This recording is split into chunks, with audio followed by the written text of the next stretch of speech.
Welcome back, guys. We're up in a top secret location. We are in a spot hunting morel mushrooms, and this is actually a little patch that we found 2 years ago. There was a good amount of mushrooms in just this little hillside. So we're up here checking it out. I think we may be just a little bit early. The temperatures aren't as warm ideally as we would like. It's very moist up here, very heavily covered by big trees. And then you can probably hear in the background that there is a water source down. There's a water source down there. So a lot of moisture, south facing, so it gets a good deal of sun. I just found one. Hey, I found one! All right, I'm turning you guys around. Check this out. My eyes are shifting around, but check this out. Right there is a morel, and right there is another one. So we're gonna look around in this little area. You can see the kids just kind of got excited and started booming up the hill. But we'll look around in this area because where you find some, there's usually a few more. So these dudes are a pretty good size, actually. They're not too big, not too small. So we're gonna go ahead and take them, and I'll show you guys what we do to cut them.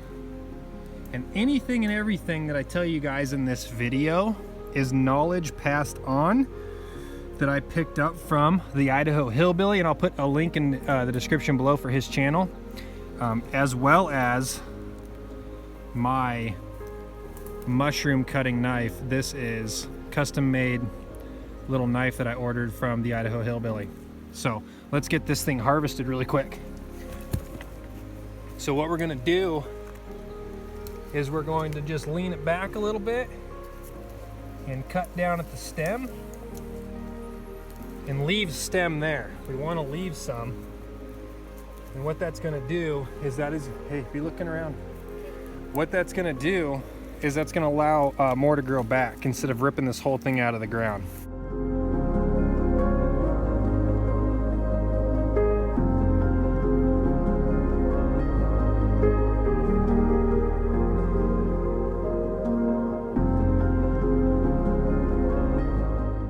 That's what they look like.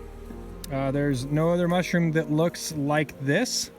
So these are pretty easy to just come up here and pick. There's one right there. Hold on, don't go running up there. Hold on. These are very easy to distinguish. There's only one other one that looks like it, and when I find one, I'll show you guys the two compared to each other. Right there. Right there. Yeah, this is why you guys gotta just kind of slow down and stop and then just look. You know what I mean?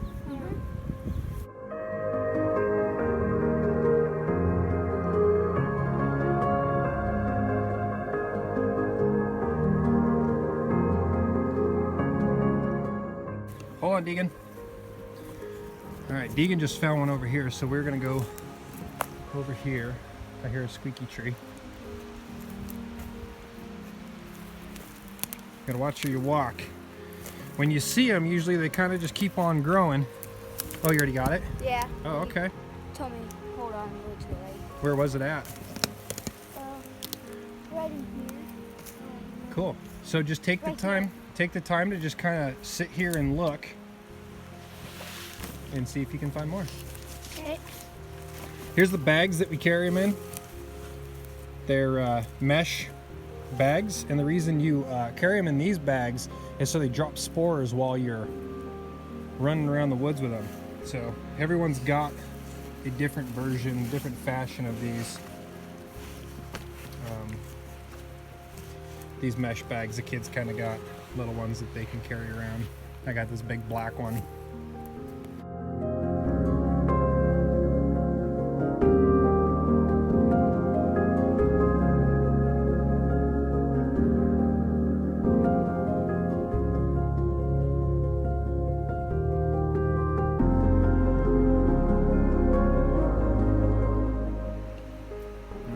another one here, guys. Like I told you, right there.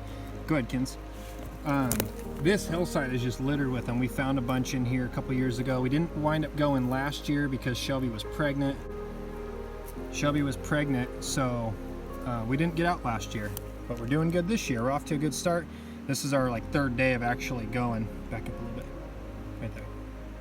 That's our third day of actually going, and I knew this spot would have some. So we are going to continue picking them. They are a little bit smaller than the last time we had come up and got them. We got a bunch of big ones, but these are great sizes.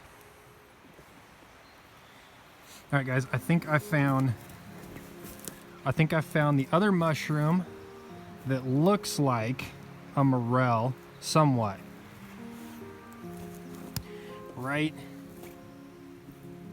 there. So that one there is known as a false morel.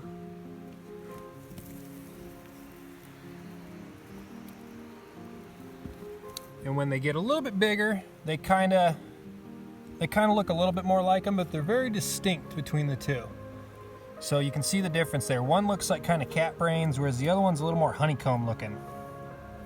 We found a bunch of those last time we were up here, and in fact there's a tree that's down over here, and we found a bunch that were like football size. So if we get over to there, I'll show you that as well. There's a bunch more right there to your left, Kins, of the cat brains or the false morels. But I'll show them to you if we get there. I can tell we're much earlier this year than we were the previous time we were up here because everything is a little bit smaller. But this week is supposed to warm up quite a bit, and so I imagine that we'll be able to come back probably next week and find a bunch more. Kind of the terrain that we're in. You can see we're on a pretty steep hillside where the sun sort of shoots down through, but the canopy is fairly well covered. I still haven't figured out exactly what is good area or not. We just kind of stumbled across this area. So I'm still working on identifying what's a good area and what is not a great area.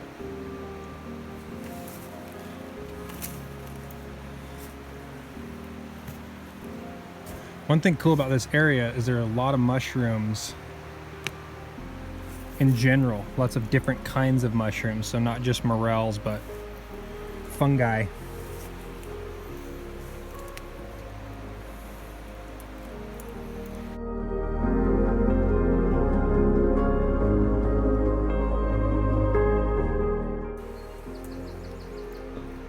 Here's this log I'm looking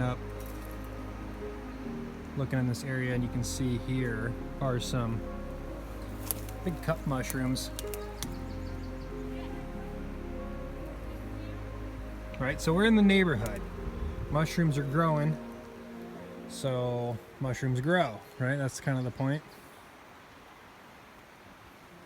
Here's another little one right here, guys, and we're gonna actually leave it. I found a couple right here that are just smaller. We're gonna leave them and come back and get them at another time, but you can see that this area right here is very mossy. There's moss growing on everything.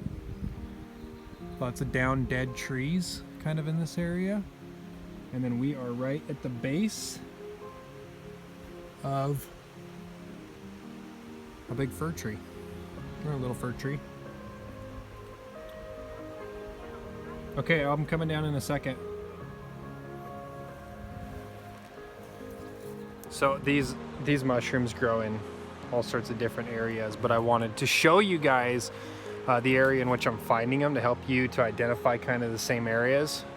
There's a point where this hillside looks pretty much the same, but you go from where we are to a little bit that way, and all of a sudden, yeah, you're not finding them anymore. This stuff over here is got a lot of lichen and moss on the ground. That stuff over there is a little more clear. So this clearly holds more moisture in here, and that's where they're at, right? Well, that's just a tidbit of information. Every time you watch a video or see a mushroom and you take the time to look around, that helps you to identify the likely places that you're gonna find more of these guys. And like I was telling you guys before, the temperature I think is just not quite right. So that's why we're leaving these little ones, is because we'll just come back in about a week when it's warming up a bit more, and they should shoot out of the ground quite a bit more. So we've left, I think we've left about 4 or 5. And then we should also come back up here and just see more that just haven't popped out of the ground yet.